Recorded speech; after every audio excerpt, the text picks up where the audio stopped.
Assalamualaikum warahmatullahi wabarakatuh. Saya Kasmawati, selaku guru pendidikan agama Islam.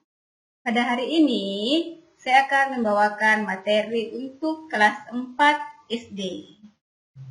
Ya.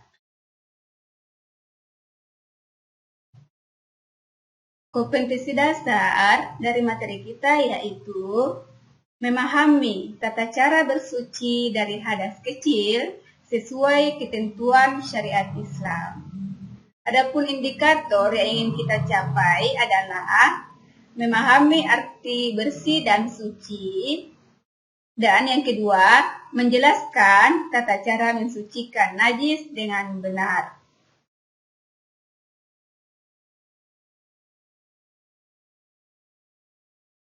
Sekarang kita akan belajar di pembelajaran 4, bersih itu sehat. Dengan subtema najis dan tata cara menyucikannya. Jadi, kita akan membahas apa itu najis dan apa saja macam-macam dari najis serta bagaimana cara menyucikan najis tersebut. Berbicara tentang bersuci, dalam agama Islam dikenal dengan istilah tahara. Tahara adalah berarti bersih atau suci. Sedangkan secara istilah, tahara adalah menyucikan badan, pakaian, dan tempat dari hadas dan najis dengan cara yang telah ditetapkan oleh syariat Islam. Tahara terbagi dua. Yang pertama adalah tahara dari najis. Yang seperti apa itu? Tahara dari najis itu berlaku untuk badan, pakaian, serta tempat yang akan kita pakai untuk beribadah.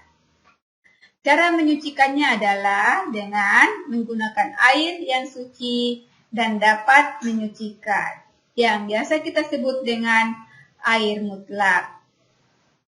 Apa itu contohnya air mutlak? Air mutlak itu seperti air sumur, air hujan, air sungai, atau air ledeng.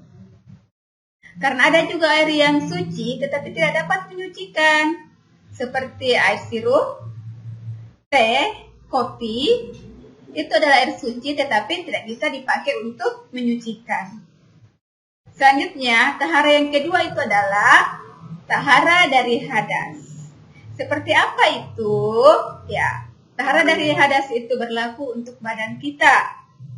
Contohnya mandi, wudhu, dan tayamum.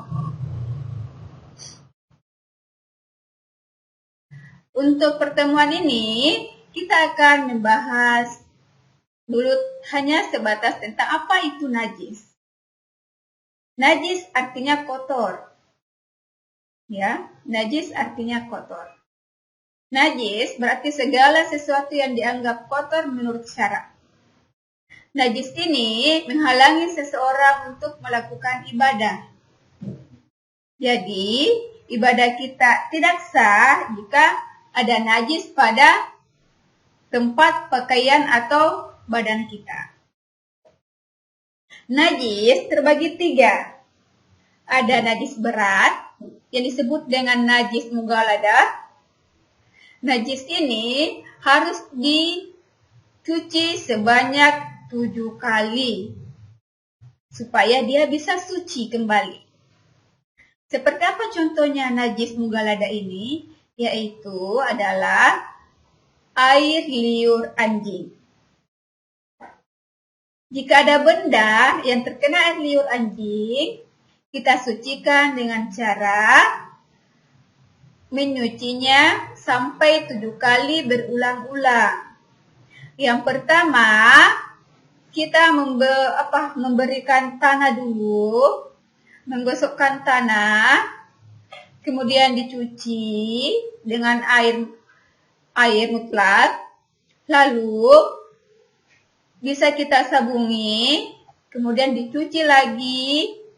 Yang jelas kita mencucinya sampai 7 kali berulang-ulang. Kemudian yang kedua yaitu adalah najis sedang atau najis mutawassitah. Najis sedang ini kita juga menyucikannya dengan menggunakan air mutlak. Seperti apa itu najis sedang? Ya, seperti mungkin pakaian kita terkena kotoran, kotoran hewan atau apa. Yang jelas dia itu ada baunya, berubah warnanya, ya, zatnya juga berubah. Maka itu harus kita cuci dengan menggunakan air mutlak sampai bersih.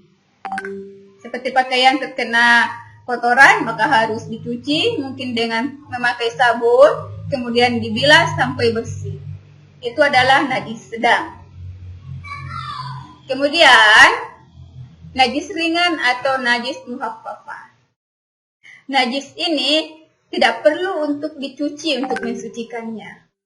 Cukup dengan dipercikkan dengan air, ya, tanpa dibilas itu sudah suci. Seperti apa itu contohnya najis muhaffafah? Ya, seperti air kencing bayi. Air kencing bayi di sini dimaksud adalah bayi yang belum memakan sesuatu selain dari ASI ibunya. Jadi, jika kita menggendong bayi, kemudian bayi tersebut kencing, maka cukup diperciki dengan air. Maka pakaian itu bisa kita pakai untuk beribadah atau untuk salat.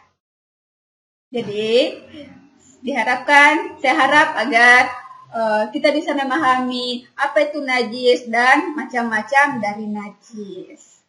Adapun materi selanjutnya akan kita bahas pada pertemuan yang akan datang, yaitu tentang hadas, pengertiannya dan macam-macam dari hadas.